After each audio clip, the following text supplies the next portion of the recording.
The air in the deep vaults was thick with the scent of damp earth and forgotten minerals. A sudden, sharp sneeze escaped Maya, followed by another. Autumn. She murmured, a theatrical sigh that seemed to echo off the cavern walls. Autumn. Maya, whose foul name was far less glamorous than her online persona, was a third-tier ability user who had awakened an impressive B-level ice element. By day, she was a professional explorer. By night she was Maya at sunset, a digital sensation. Her videos were raw, daring chronicles of the subterranean world, guides to exotic flora and fauna, visceral accounts of battles with monstrous beasts, detailed analysis of their weaknesses, and even dissections. There was no artifice in her content. Most people on the surface had never seen such wonders, and that alone fueled a ravenous public curiosity. To top off her appeal, Maya possessed striking beauty, complemented by an expertly crafted online persona. The result was staggering: nearly 10 million followers on a co-stream, and over 20 million across all platforms.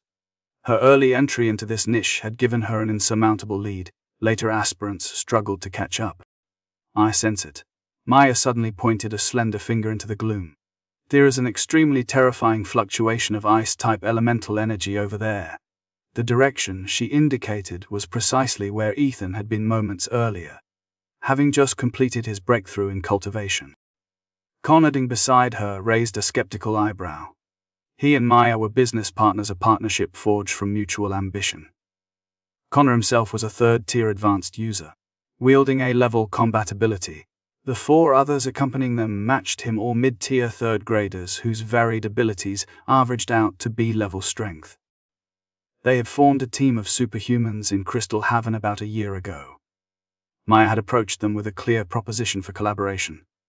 After hearing her pitch, the synergies immediate and undeniable.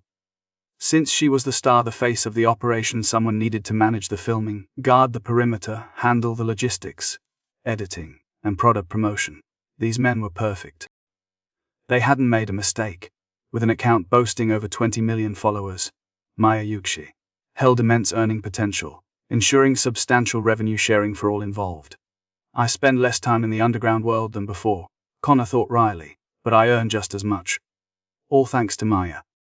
Connor was therefore overly attentive and commendably deferential toward her. Yes, Maya replied, her voice laced with professional excitement. Feels like a ferocious beast is breaking through its cultivation level. She blinked her large, bright eyes, adopting a look of dramatic urgency.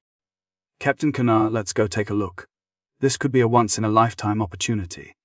Lately, the momentum had stalled. Her videos hadn't surpassed 1 million likes in ages. Worse, her back and fan count was dwindling instead of growing. The lure of viral content was too strong to ignore. Hesitated. After more than a year of sharing confined spaces and adrenaline-fueled filming trips, the professional boundary between him and Maya had become dangerously blurred. He found himself worrying about her safety in a way that felt deeply personal. What was there to fear? Maya countered gently, though her tone held an edge of impatience. We have swiftness pills. Even if things go wrong, we can escape instantly. Though Connor's caution was rooted in genuine concern, she persisted. The decline in popularity gnawed at her professional pride. Furthermore, she possessed a streak of challenging defiance. It was simply who she was. Fine, Connor finally conceded, nodding as the team leader. The 5 men and 1 woman set off deeper into the cavern. It is so cold. What is going on here? Over there, near the central station. Look further toward the core. The group pressed onward. A gasp rippled through them when they encountered a scene of unnatural desolation. Nearby flowers and plants were encased in crystalline ice. Trees had been snapped clean in half. Even the stream bed they walked on seemed frozen solid. Maya's beautiful eyes sparkled with genuine awe. While other ability users might have only registered extreme cold, she, as an ice specialist, felt the sheer magnitude of the energy, the overwhelming density of it. Soon, they approached a focal point. There, Ethan was completing his breakthrough, officially ascending to the lower 4th tier.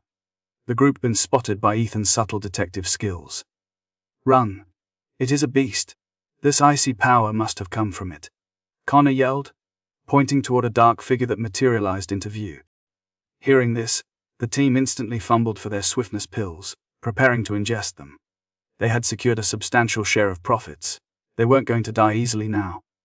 Besides, they had captured enough footage of the Crimson Menace. It was time to retreat.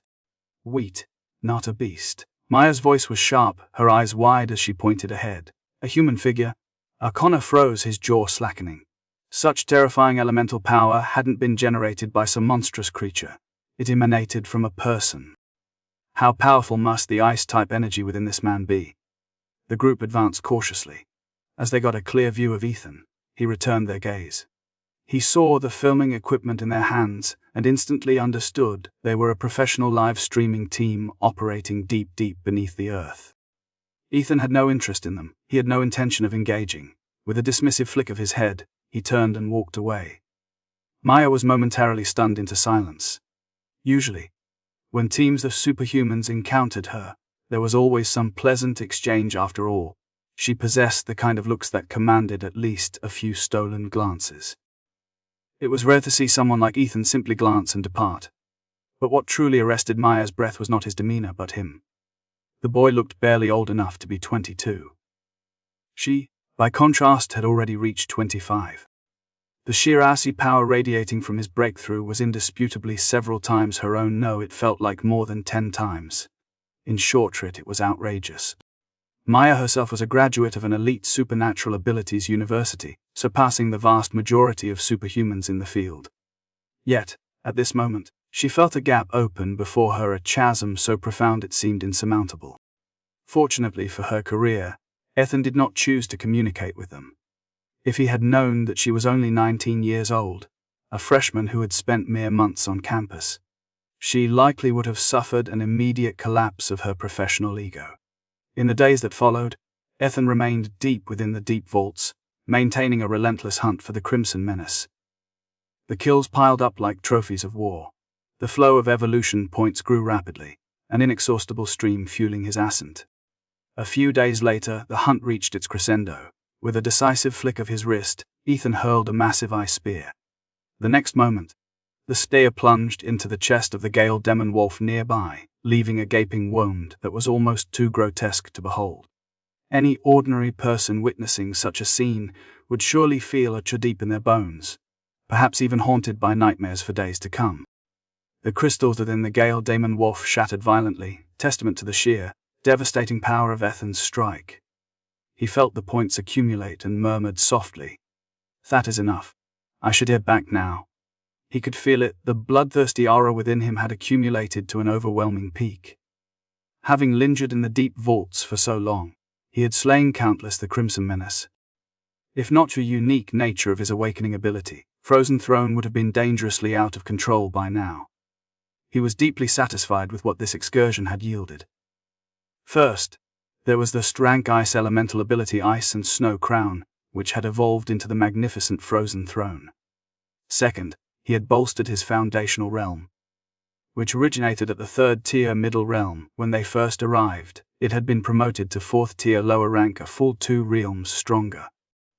A thought flashed through Ethan's mind, and the system panel materialized instantly. He reviewed his accumulated points, finding a substantial amount of evolution points.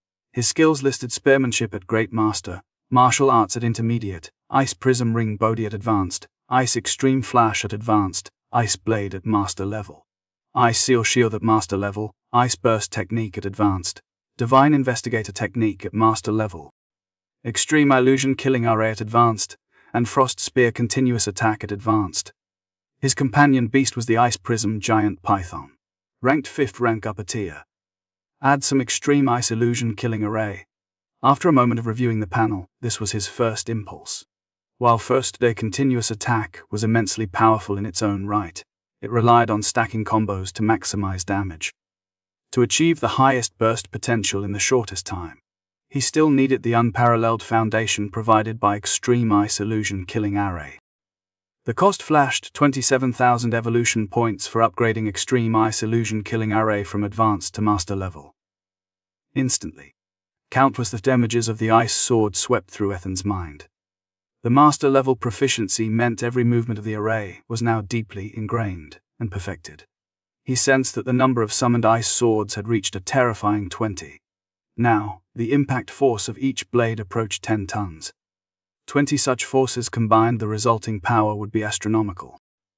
This expenditure drained most of his accumulated points, leaving him with 23,000 evolution points.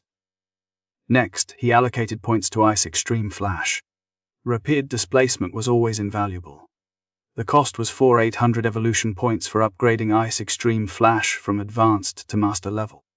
The maximum displacement distance now reached 80 meters, double the range of its advanced level. His remaining points were 18,200 evolution points. Ethan then added touches to Ice Prism Ring Bodhi, a skill that had been dormant for too long. It could prove useful in specific scenarios. The cost was 1,800 evolution points for upgrading Ice Prism Ring Bodhi from advanced to master level. Finally, he upgraded his martial arts. The cost was 1,000 evolution points, promoting him from intermediate to advanced. With the last significant expenditure, Ethan summoned Piper from the containment orb. This required 7,400 evolution points, and it also updated the companion beast status. Ice Prism Python, now 3rd tier lower rank and 5th rank upper tier. Piper's size instantly swelled, giving it a robust, adolescent appearance. Ethan felt a profound sense of security. He could now safely leave the beast in the deep vaults for extended periods. Given his companion beast's strength, he was practically invincible up to tier 2, let alone tier 3. Master, I've grown again. Piper chirped with unrestrained joy. Seeing its cheerful demeanor, Ethan felt a corresponding surge of happiness. This marked the end of his journey through the deep vaults of Summit Academy. As soon as he powered on his phone, a message from Clara appeared, a reminder from several days ago asking when he would return. She even mentored coming to pick him up at the high-speed rail station. Ethan replied with a faint smile and the agreed time. Afterward, he headed straight for the exchange counter. A substantial wave of fierce beast crystals was laid out before him, attracting the attention of several staff members. Especially prominent was a deep purple crystal originating from the thunderstorm demon bear. It even drew the eye of the manager himself. The burst of purple light was dazzling. To put it dramatically, it seemed capable of blinding everyone nearby. The gains from this haul of blue star coins were naturally massive. A single crystal from the thunderstorm demon bear alone was worth 7.2 million coins. Combined with bear bile and heart, one full specimen could fetch over 10 million blue star coins. Including all his other acquisitions, Ethan amassed a total of 29.55 million blue star coins, nearly 30 million. This figure was achieved even after several crystals had been shattered by his own attacks. Each piece was worth a staggering 8 figures. 30 million blue star coins represented an unbelievable dream for the average person. To kill the thunderstorm demon bear, one must be at least in the top 1,000 of Esper practitioners.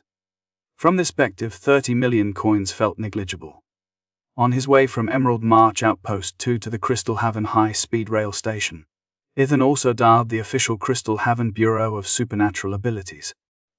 This was why he hadn't destroyed the Crimson Tide outpost. Perhaps these people held a significant discovery within its walls. Mr. Ethan, thank you for your message. The voice on the other end spoke with polished courtesy.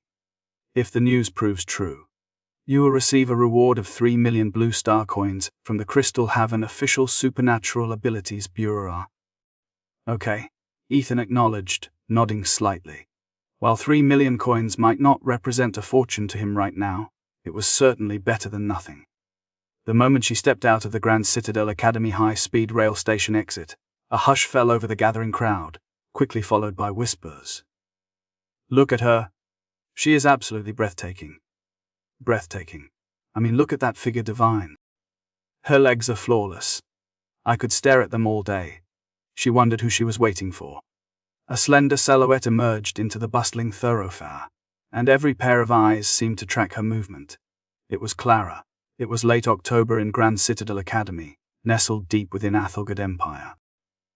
Though autumn had arrived, the air still held the warmth of summer, hovering around 20 degrees Celsius. She wore a lightweight beige knitted cardigan draped over a simple slip dress. The exposed length of her thigh was straight and even, an undeniable testament to her grace. A steady stream of people poured out of the station exit. Clara's gaze whipped through the crowd until it snagged on a tall, handsome figure amidst the chaos. A radiant smile bloomed across her face. Look, she smiled at me. You can lie to your friends, but do not try to fool yourself. You are the wildest person in Gotham City, the busiest one in this whole circus. Oh, and wait you guard that corner near McDonald's. King and Queen of Spades. They are yours. Welcome back. The moment her smile fully unfurled, several young men who had merely glanced at her were instantly transfixed. It was impossible not to be captivated. They could not blame themselves. In the mundane reality they inhabited, beauty was a rare and dazzling commodity. They wished it were her best friend, not her boyfriend. They were stunned that any man could possess such a beautiful companion. But the truth remained stubbornly clear, and Dusty have no intention of playing along with their fantasies. Ethan. When the tall, handsome figure finally appeared, Clara jogged forward, calling his name in a sweet, breathless tone. Without hesitation, she launched herself into a deep embrace. This hug was more than just affection, it was the palpable release of a month's worth of longing for Ethan. He missed her terribly too. As he held her delicate body against him, a natural sense of contentment washed over him. You deserve this. I never thought you could be this handsome, she murmured into his chest, laughing breathlessly. Being more striking than me after I have showered is just unfair. Damn it, even plastic surgery would not make you this gorgeous. Yet, despite the public display of affection, no one felt a flicker of jealousy. Ethan had achieved an SS rank ability in his awakening. Since the incident at Frozen Throne, his brow bone had sharpened, and his profile possessed a newly angular, almost arresting quality. An undeniable aura of awe that transcended mere description. In simple terms, he was even more devastatingly handsome. The wave of longing began to dissipate, replaced by Clara's natural sense of composure. When she finally registered the number of people watching them embrace, a flush crept up her neck, and she lowered her head slightly. He led her away from the spot, leaving behind the lingering, envious gazes of the crowd. Inside the Mercedes, amidst the residual stares, he walked her away. Later, on the way to their destination, Clara beamed with pride. Ethan, I have improved so much during this family training. I am officially a second-tier middle-stage player. He meant it from the deepest part of his heart. After all, she was only a college freshman, and while her awakening had been active for less than a year, reaching the second-tier middle stage was an achievement few could even dream of. Henchef, stop mocking me, Clara teased, rolling her eyes playfully. Ethan, tell me quickly, what realm are you at now? Knowing that his realm was higher than hers, she could not sense it directly. But based on her assumptions, he should be a third-tier lower rank, perhaps even a third-tier middle realm. What Ethan said next completely derailed her expectations. My luck has been pretty good lately, he replied calmly as if discussing the weather. With occasional breaks. Fourth-tier lower rank. It was true. Plus a bit breakthrough realm wasn't that normal. A prodigy? Absolutely amazing. Clara gasped, her mind racing through a whirlwind of thoughts. He had broken through to the 4th level in such a short time. She was also incredibly fortunate. No matter what his current rank was, he was still her boyfriend. She should be proud. Clara knew that Ethan's return from the deep vaults meant he must have spent countless hours hunting the Crimson Menace. He must be exhausted. Instead, he drove the Mercedes into the underground parking garage of Grand Citadel Academy. As they approached the main gate, a figure slowly walked toward them, a face deeply familiar to Clara, yet utterly foreign to Ethan. It was none other than Nicole, the dean of the Grass Element Academy. Ethan searched his head, stammering, Emma. He had genuinely not expected to run into her aunt here. Hello, he managed when she greeted him. Nicole was entirely taken aback by the greeting, but quickly broke into a bright smile and waved back. She did not linger, she simply walked away with a pleasant smile.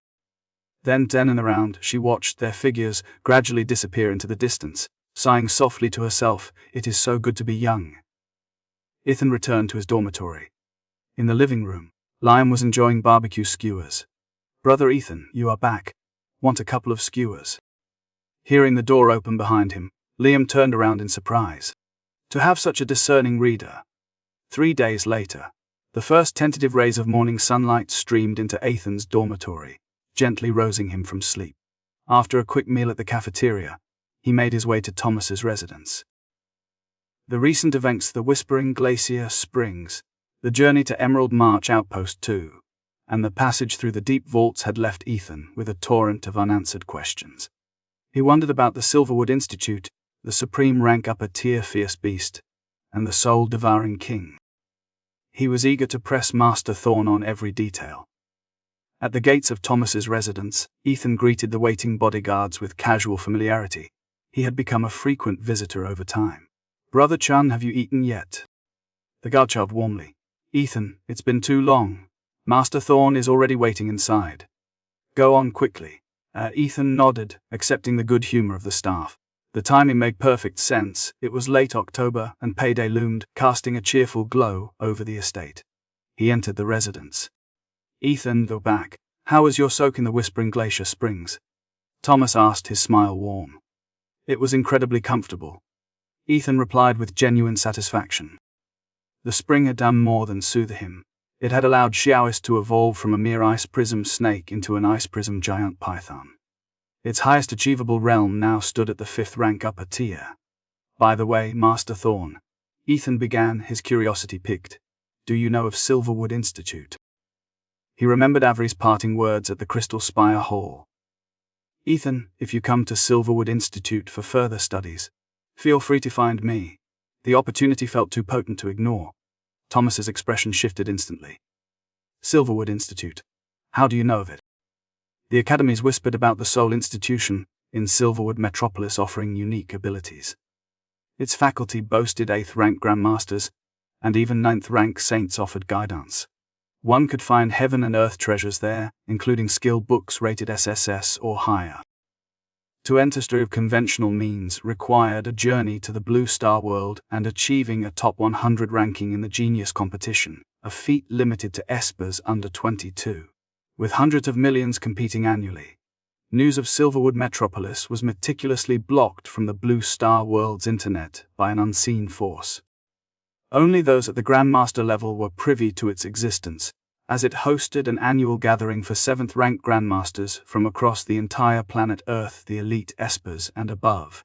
Ethan recounted his experiences at the Crystal Spire Hall in detail. "So that's how it is." Thomas finally understood, stroking his chin thoughtfully. He then shared what he knew of Ethan's potential. "My own disciple awakening ability has been around for less than a year, yet it already stands at the 3rd tier middle realm. Generally speaking, top players in the Blue Star World Genius Tournament reach the 4th tier upper rank. In rare years, perhaps a 5th order realm might appear." He paused, his gaze sharp. "The battle is annual. By the time I reach 22, I estimate I will be at the 4th tier upper rank. The gap isn't insurmountable." Then, he leaned forward, his interest suddenly intense.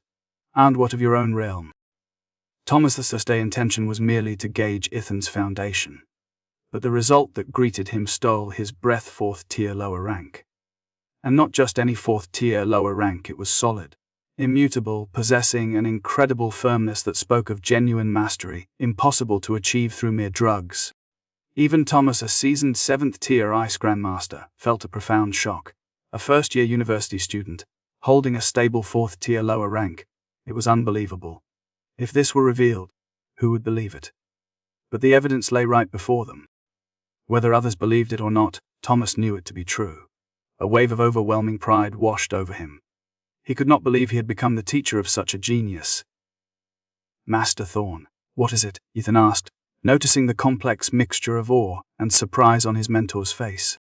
"Ethan," Thomas managed, regaining his composure. "Your realm rank is now 4th tier lower rank." He smiled, patting Ethan's shoulder. Not bad at all." But what Ethan said next rendered him utterly speechless.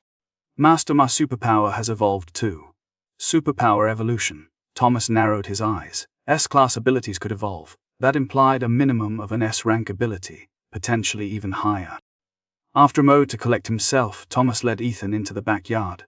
"Ethan, unleash your superpower." Good. Ethan nodded, and then his power erupted. A cold smoke billowed out, thick and chilling. A flurry of ice crystals spun rapidly in the air. Beneath the swirling mist, at the center, a frozen throne materialized with quiet majesty. Thomas's feelings were anything but simple. They were pure, visceral oppression. He felt the weight of a superior force when facing Ethan. He knew Zhang the Awakening was an S-rank ability 9 nether mystic ice, formidable indeed. With that in mind, he summoned the smart assistant within the house.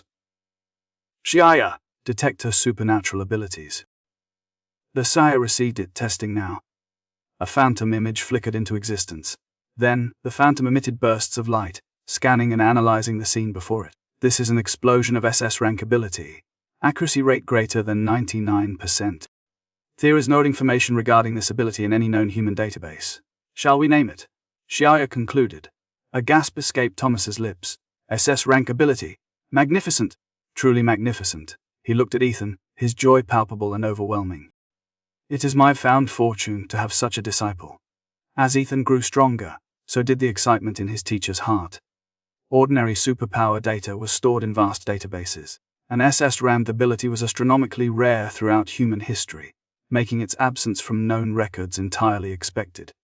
As for naming it, that decision belonged solely to Ethan. Upon learning of Ethan's S-rank ability, Thomas was positively giddy, insisting on another round of drinks with him. This. Ethan was momentarily speechless, the memory of passing out after just 2 glasses stinging his cheeks. Haha, I was just kidding, Thomas chuckled, waving a dismissive hand. Seeing the professor crack a joke, Ethan felt a slight easing in the tension. It seemed he had successfully managed to lift the mood. He then steered the conversation towards something more serious. Do you know about Emma? Supreme rank upper tier fierce beast and soul devouring king. Thomas paused, a flicker of uncertainty crossing his face. I'm not entirely sure. Why don't you ask someone else?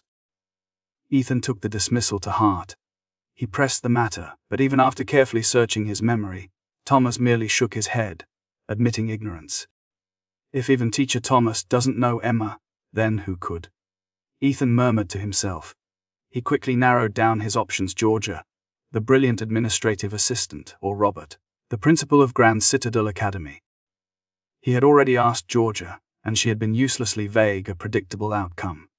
After all, any knowledge concerning Silverwood Metropolis was likely sealed off by mysterious forces. Such secrets would never spread freely. With Georgia out, Robert remained his only viable lead. However, the subject matter was too complex for a quick exchange over QQ messages. He needed to speak with the principal in person. Ethan sent a message to Robert, inquiring about his availability. The reply was swift: he was free and currently situated in the principal's office. To avoid making a wasted trip, Ethan posed a simple question. As predicted, Robert knew the truth. But explaining it over text would be impossible. Instead, he simply requested that Ethan come speak with him directly. A shared electric bike ride later, Ethan stood before the principal's office door and knocked. Is this? Please, come in. Robert's voice was warm and inviting from within. Ethan nodded, opened the door, and stepped into the room. Seated at his large desk, Robert propped his arms on the surface, hands clasped beneath a chin, rested thoughtfully in one hand. Healer's gaze sharp with intellectual curiosity. Ethan, tell me, he began. How did you come to know the terms supreme rank upper tier beast and soul devouring king? The sensation was immediate, a powerful sense of déjà vu, exactly mirroring the moment Thomas had questioned him. Ethan opened his mouth to speak, but this time he carefully modulated his truth. He claimed that while exploring the Crimson Tide outpost in the deep vaults, he had stumbled upon materials containing those very terms. It was a plausible story. What else could they say? Was the difficult Emma simply exposing its own internal system?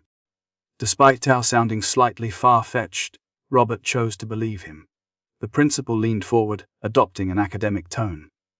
Through years of professional research, it has been discovered that there are significant variations in bloodlines among the Crimson Menace. We have categorized them into 3 distinct ranks: common grade, rare grade, and supreme grade. You must understand, Robert continued, his voice gaining authority, that the higher the rank, the more powerful the vicious beast. And this is crucial, Ethan. Ethan nodded, knowing instinctively that he understood every word. The soul-devouring king, you mentioned, possesses the power to devour souls, parasitize one's own essence, and create conscious clones, all thanks to its potent bloodline. Its lineage is absolutely top tier. It belongs to a vicious beast of supreme caliber. Robert paused for effect. The best in bloodline are called supreme level, devouring souls, parasitizing essences, creating conscious clones. Ethan's mind clicked into place. Indeed, Lord Cordor was merely a clone of the soul-devouring king. Yet, according to Principal Robert, this creature could generate even more clones that might already be roaming the real world.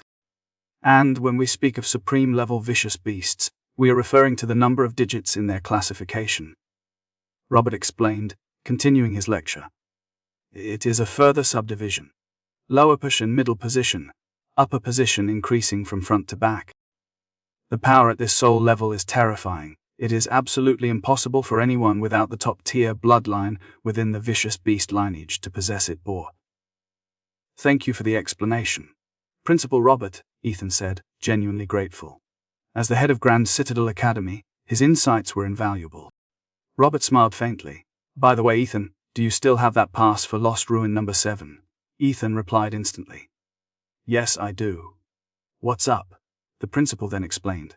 It turned out that Ethan was actually the grandson of an old friend of Robert's, who needed a passage to Lost Ruin number 7 and offered to trade it for an SS rank resource. Ethan noted the details. Robert and his friend were both in their 70s. Yet, having reached the Grandmaster realm, their appearances had stabilized, minimizing the effects of time. From this perspective, the deal was highly profitable. It would take Ethan at least another year to earn a pass for Ruin number 7. An SS rank resource now meant rapid self-improvement. But then, a toad realization hit him. This exchange only made sense if he was still operating on lower levels. Ethan's realm was already level 4. He had also acquired an SS rank ability, exponentially increasing his combat potential. He raised a hand, dismissing the offer with casual finality. Excuse me, Principal Robert. I am already at level 4. Therefore, I will be to Lost Ruin number 7. Robert hadn't expected such an immediate rejection. He thought internally, no, it has only been 2 months since school started. Is it truly necessary to go this far? You may go, Robert conceded, though a hint of caution remained in his voice. However, I must remind you that there will be many battle teams from other countries inside. Do not trust them too easily. A whisper as falling silk escaped the lips of a woman who had just read her student's message.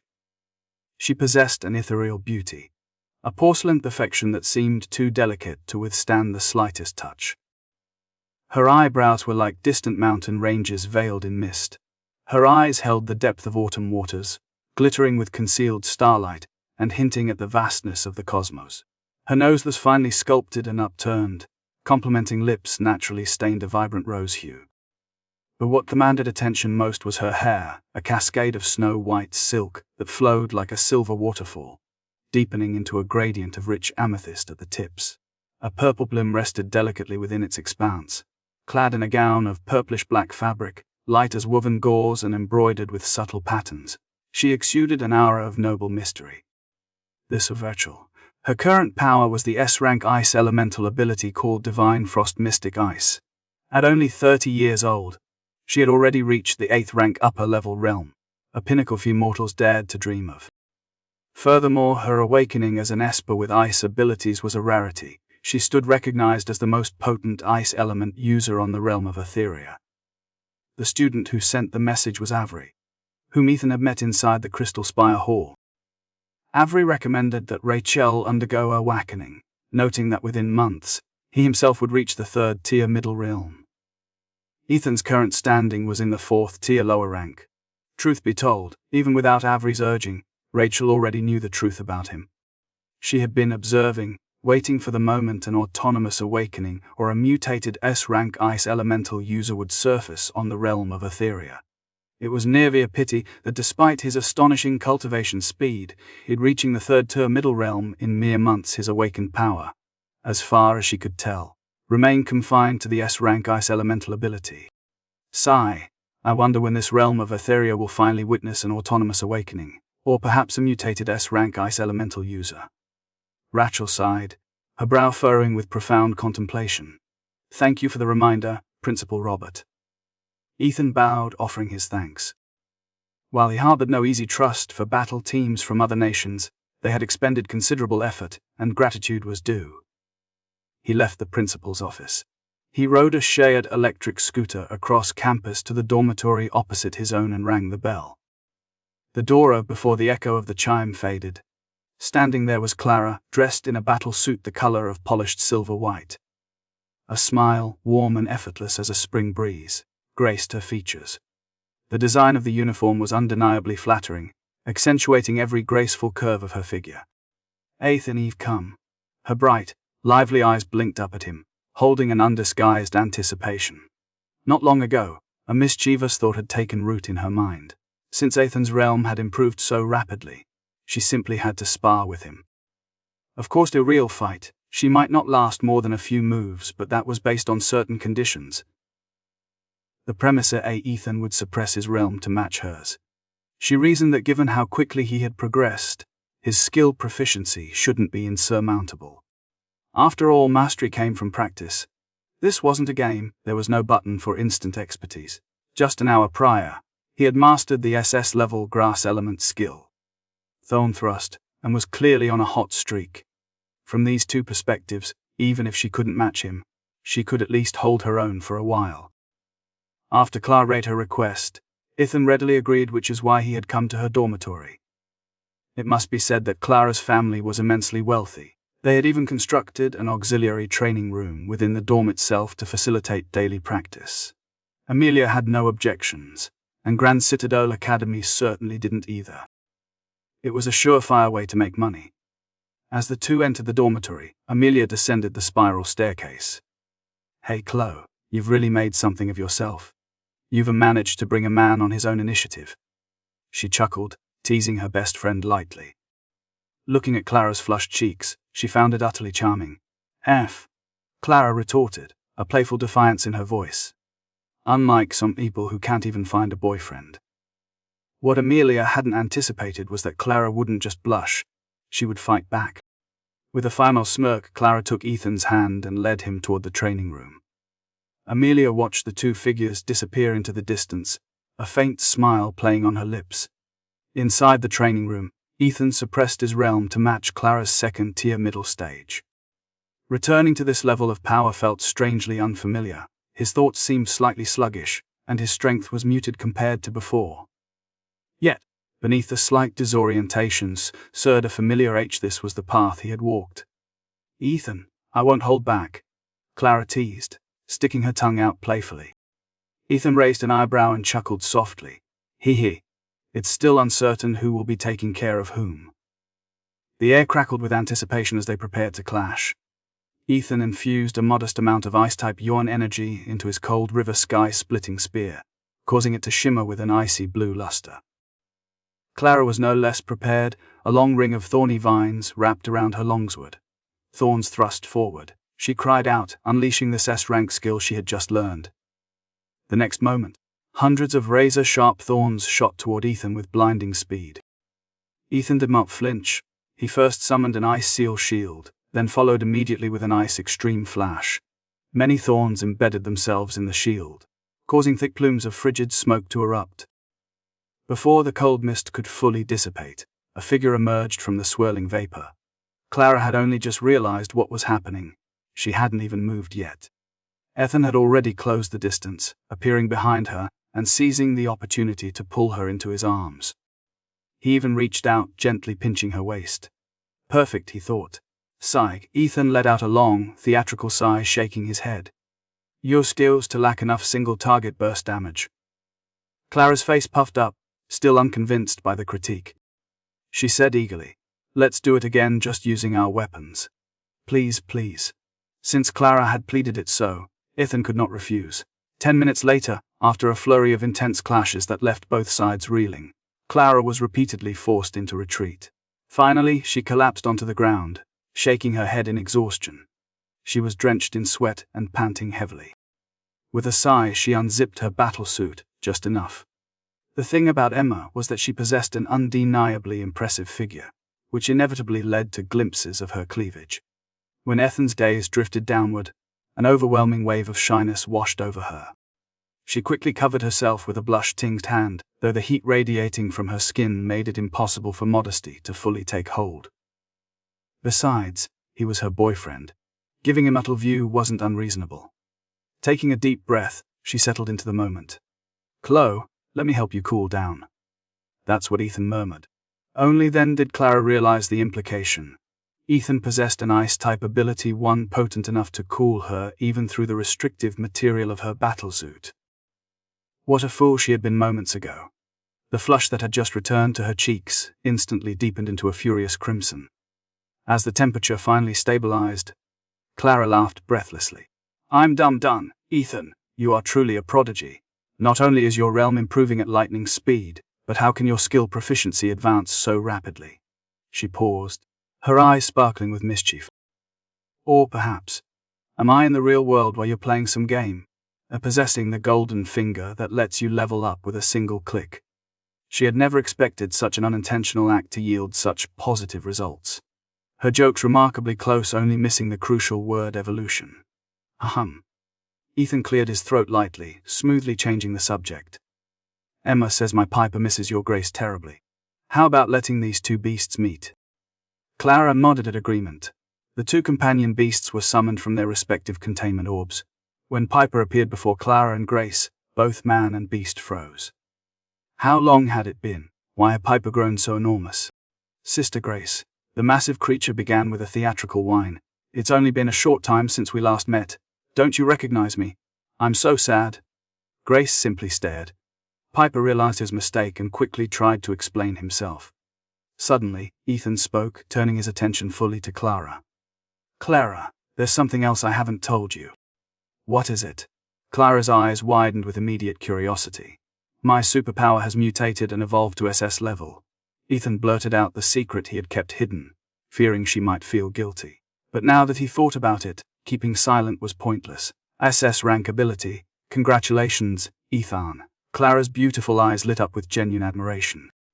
Ethan, let me see what it's like when your SS rank ability is unleashed. He complied instantly. Watching him with his short, ice blue hair and piercing blue eyes, she couldn't help but sigh inwardly.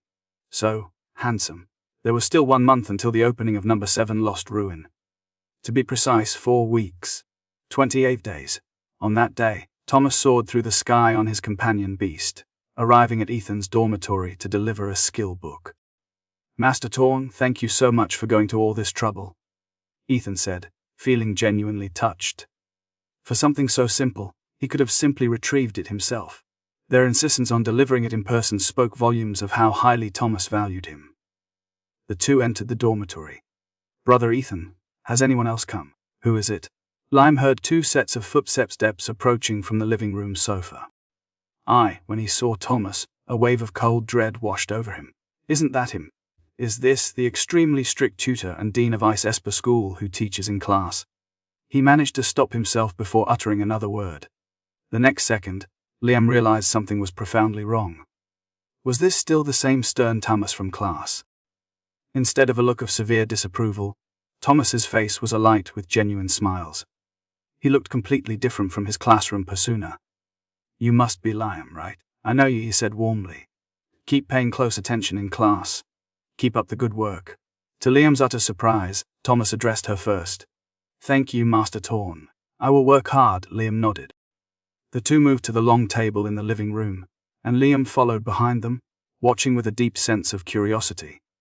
Under their combined gaze, Thomas's space ring flickered slightly. A few seconds later, a thick skill book materialized on the table. They leaned closer. The title was displayed in 4 large characters: Winter Cage. Ethan turned to the next page. The effect of the skill Winter Cage manifested before all 3 of them. Winter Cage S-rank skill. Quickly creates a circular ice cage in a designated area, forming a powerful imprisonment effect. The description was simple, but judging by the name and power level, its function was clear. Ethan. Thomas smiled gently. You just happen to be missing a crucial control skill, don't you? Emmas, thank you for your trouble, Master. Ethan nodded. Before learning control skills, Ethan's extreme ice illusion killing array had a chance of being dodged by the target. Now, with the cage, that problem would be significantly mitigated. Most importantly, this was an S-rank skill. Learning its basics, the ability to directly allocate skill points, wouldn't take him a week. He could master it in time for his next trip to number 7 Lost Ruin. Ethan, study hard. I must leave now. Okay, Master. Let me see you to the door. As Ethan and Thomas departed, Liam remained standing there, utterly stunned. He realized that not only was brother Ethan far more talented than himself, but even in their seemingly casual actions, they were meticulously thoughtful. The small gesture of seeing a teacher to the door, it wasn't something he would have thought of doing on the spot. It was a realization that came later, profound and impactful. For Crystal Spire Hall's SS beginner, Ethan's gaze drifted over the system panel. Not bad, not bad. After weeks of grueling study, he had finally mastered the fundamentals of Crystal Spire Hall in the realm, a skill now visible on his panel, and ready to accept evolution points. The system played a deduction of 100 evolution points. Crystal Spire Hall SSI Elementary became Crystal Spire Hall SSI Elementary. Without a moment's hesitation, Ethan poured the points into the skill. He could not risk using it in the Crystal Spire Hall's cultivation room. With the thought settled, he allowed his vision to blur, stepping into the virtual reality simulation. The construct he generated was a 4th-tier lower-rank Thunderclap Tiger. Since this is nearly a test run, Ethan temporarily immobilized the beast. Crystal Spire Hall, he murmured, recalling the skill's description. S-rank skill quickly creates a circular ice cage in a designated area, forming a powerful imprisonment effect. Let's see just how fast this speed truly is, and how potent this binding effect really remains. A faint smirk touched his lips. He channeled the ice-type Yuan energy within him, and unleashed Crystal Spire Hall. In approximately 0.6 seconds, a perfect circular ice cage erupted from the ground, instantly ensnaring the Thunderclap Tiger. Thorns of first laced around the perimeter exuded a chilling aura. Merely looking at them sent shivers down the spine. The prison was modest, a cylinder roughly 5 meters in radius and height. Given that the vicious beast before him stretched over 6 meters, the cage barely contained it. In reality, with such a short delay, trapping a Thunderclap Tiger would be nearly impossible given its lightning-fast reflexes. So, evolution points, come on. The system displayed a deduction of 1,600 evolution points. Crystal Spire Hall SS in Elementary became Crystal Spire Hall's ES Intermediate. Crystal Spire Hall, Ethan shouted, the command echoing in the simulation. About a second later, an ice stage with a radius of 7.5 meters and a height of 7.5 meters materialized, trapping the Thunderclap Tiger within its crystalline walls. The increase in volume alone exceeded 200%. However, the larger structure slowed his release speed considerably. He knew this was not optimal. Reducing the height would dramatically accelerate deployment. Not enough. Ethan was unsatisfied. With a mere thought, countless memories of optimizing Crystal Spire Hall flooded his mind with natural ease, as if he had practiced it hundreds of times already. The system displayed a deduction of 4,800 evolution points. Crystal Spire Hall as SS Intermediate became Crystal Spire Hall SS Advanced. The ice prison expanded further. It reached a staggering radius and height of 12 meters. The volume increase surpassed 300%. While such a massive structure would take him a full 2 seconds to deploy, it could also be highly compressed. Even reduced to 3 meters in height, the cage would still restrain the Thunderclap Tiger. Moreover, the deployment time plummeted to just half a second, a mere quarter of the original duration. The radius now spanned 12 meters. Considering even the fastest neural reaction time, the Thunderclap Tiger could not possibly escape within half a second. In other words, this prediction was almost certain to come true. Of course, skills had limits. The maximum range for Crystal Spire Hall remained 500 meters. No, let's see how effective the confinement truly is. Crystal Spire Hall. Ethan first sealed the Thunderclap Tiger before giving it consciousness. A furious roar ripped through the simulation. Immediately after, a bolt of purple lightning crackled into existence on its massive claw. The tiger slammed down with earth-shaking force. To the Thunderclap Tiger's surprise, the ice prison remained largely intact, only chipped by minor shards. The beast roared again, refusing to believe this cage could hold it. Then, it began channeling the raw thunder element within its body. Source energy emitted a series of smaller lightning spheres. Finally was a response. The moment the lightning touched the ice, it burst forth in thick, cold smoke. Gaps appeared across the cage's surface. Ethan watched as the Thunderclap Tiger unleashed another wave of thunderballs. A gap widened somewhat. One more time, this opened a small but critical fissure. Then, with gritted teeth and all its might, it tore open a hole large enough for escape. The thought crossed his mind. Those humans over there are watching the show, huh?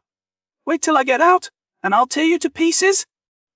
But just as the thunderclap tiger ripped through the ice prison, a massive ice spear shot straight toward it, piercing its skull with fatal precision. This cage can hold off the thunderclap tiger for about 5 seconds enough, Ethan thought, satisfied. This is merely the ice cage at advanced proficiency. There is still vast room for improvement. With his current realm SS rank ability, and breakthrough to master level proficiency in that array, it could be said that any vicious beast of rank 4 or below would find it nearly impossible to withstand even a single strike. Perhaps this thunderous bear could endure one blow, but its sheer size meant Ethan could not hit it with just one sword stroke. Ethan left the Crystal Spire Hall, escorting Piper, who had already broken through to the 3rd level of Realm to Grand Citadel Academy. The entrance to the deep vaults awaited. My bloodthirsty aura is abundant now, I must focus on cultivation. As for Piper, she could manage herself during these times. However, was no heartless capitalist. He allowed her to stay in the deep vaults for 2 weeks before she needed rest. Piper readily agreed. It was said that she would agree to whatever her owner requested. Time is a deceptive current. In the blink of an eye, 3 weeks had dissolved into memory. During the 2 weeks she hours spent traversing the deep vaults, Ethan accrued an average of 2,000 evolution points daily, a staggering total of 28,000 points. Perfect. These resources could be poured directly into refining his existing skill, Frost Spear Continuous Attack. Without a moment's hesitation, Ethan tapped the upward arrow button behind the system panel. The system played that he had spent 27,000 evolution points and upgraded Frost Spear Continuous Attack from advanced to master level. A torrent of memories flooded his consciousness. By absorbing the technique's essence, he didn't just upgrade it, he mastered Frost Spear Continuous Attack at the master level. During this period, Ethan had also dedicated himself to advancing his body tempering technique, building upon his previous foundation. Reaching the 5th level was less a struggle and more a meticulous refinement. It required retempering bones already hardened by ice energy, continuously bathing them in potent, internal ice-type yin energy. The purity of the source energy dictated the efficiency. Ethan's formidable 80% source energy purity proved invaluable. Thus, he independently elevated his body tempering technique to its 5th level. While the resulting improvement to his spirit was modest, a mere 30 Hz, the boost to his Chui blood was monumental, a full 1,000 calories. This significantly fortified his core essence.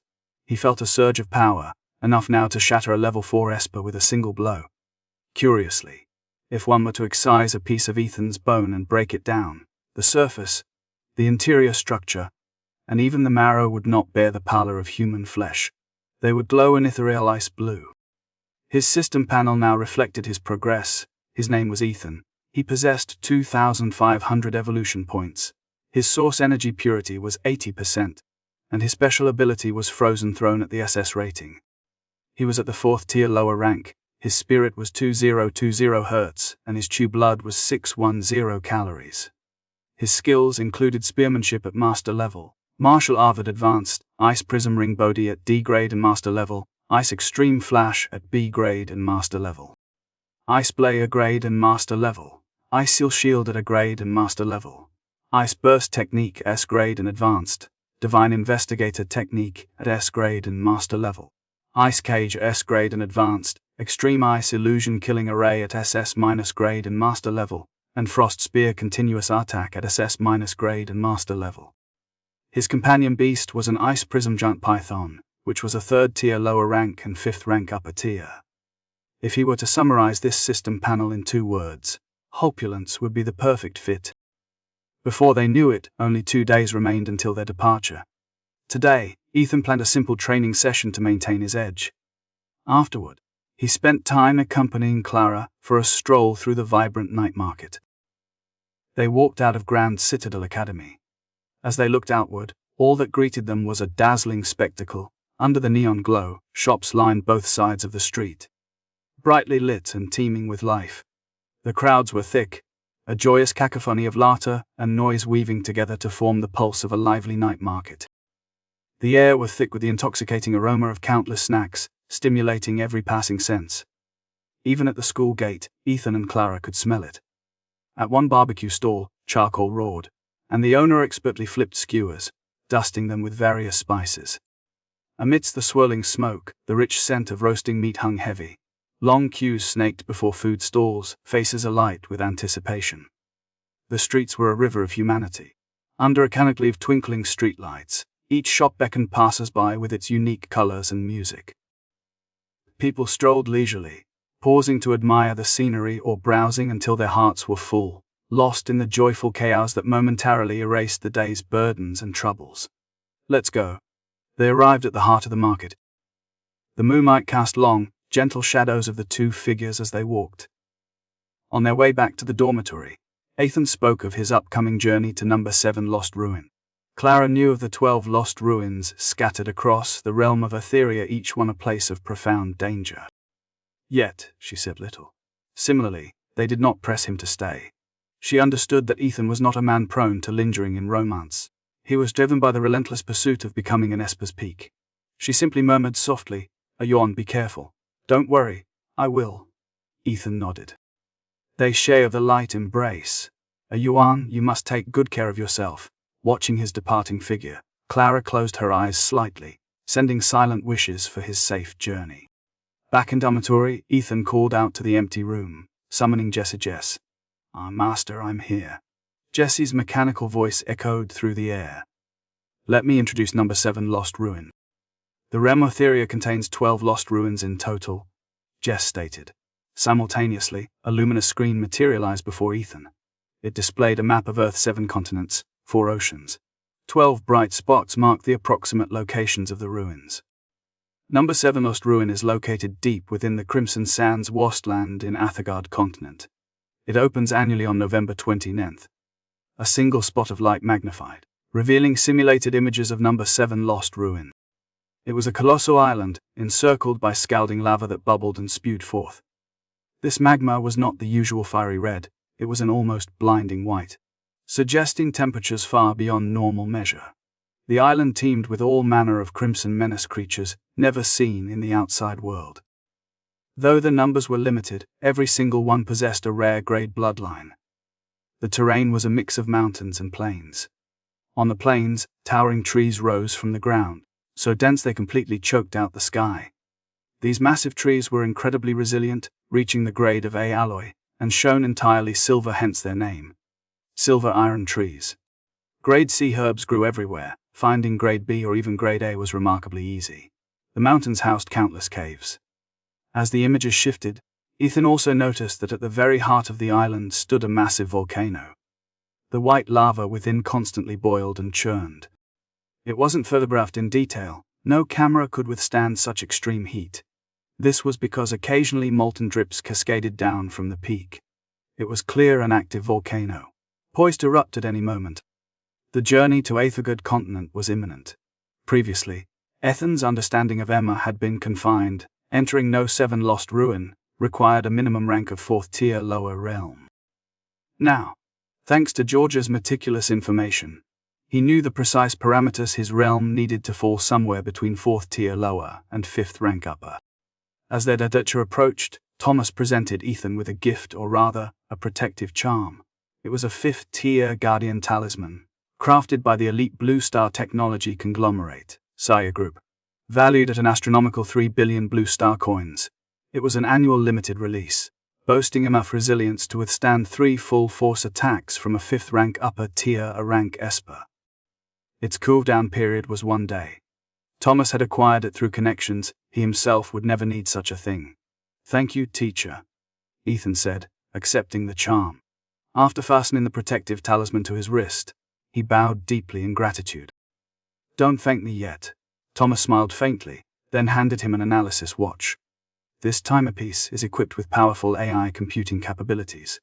It translates local languages and generates real-time subtitles right before your eyes, incredibly convenient.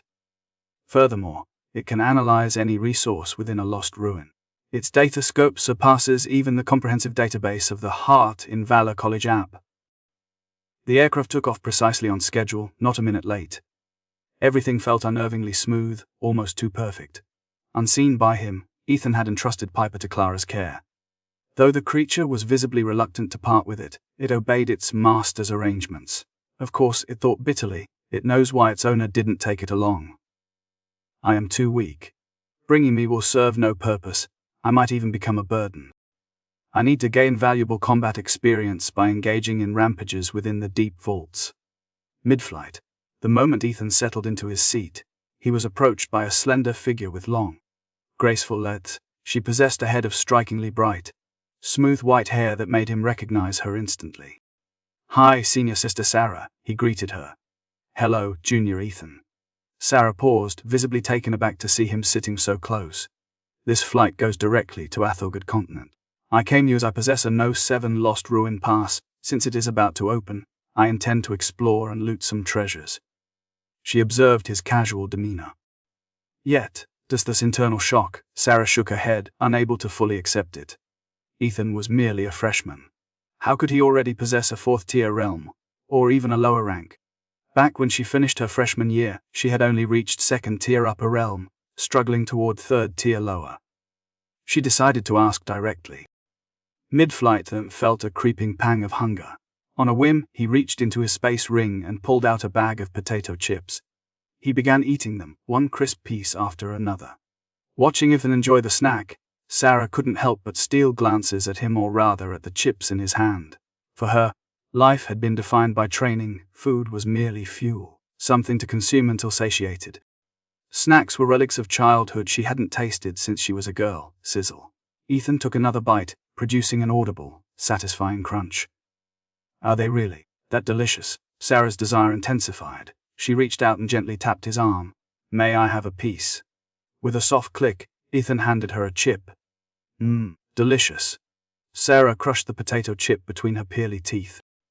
After tasting it, she couldn't suppress a secret praise for its flavor. Seeing Sarah's sudden interest, Ethan found it slightly strange. It was just a potato chip. Even if he had bought the premium kind, surely it didn't have to be this dramatic. After finishing one piece, Sarah, who hadn't indulged in such simple pleasures for so long, was still not satisfied and reached out again. From Grand Stadel Academy in Athelgard Empire to a major college on Athelgard Continent, the two locations spanned over 15,000 kilometers. This aircraft utilized source energy for fuel, allowing it to fly at speeds far exceeding conventional planes. Of course, the tickets were exorbitant, costing tens of thousands of Blue Star coins each. But Ethan did not care about such a minor expenditure. 4 hours later, the plane finally arrived above the destination airport. "Dear passengers, our plane has landed at the destination airport at 11:22 local time. The outside temperature is 20 degrees Celsius. Please remain seated for a moment and wait until the seatbelt indicator lights turn off before collecting your luggage and disembarking in an orderly manner. Thank you for choosing this flight, and we wish you a pleasant journey." The roar of the engine gradually subsided, and the fuselage trembled gently against the Q-current below the clouds. The landing gear made contact with the runway first, producing a steady, rhythmic friction sound. The aircraft then taxied smoothly on the tarmac, like a migratory bird returning to its ancestral nest. The Crimson Sands Wasteland was nowhere near the destination. Ethan would need another flight.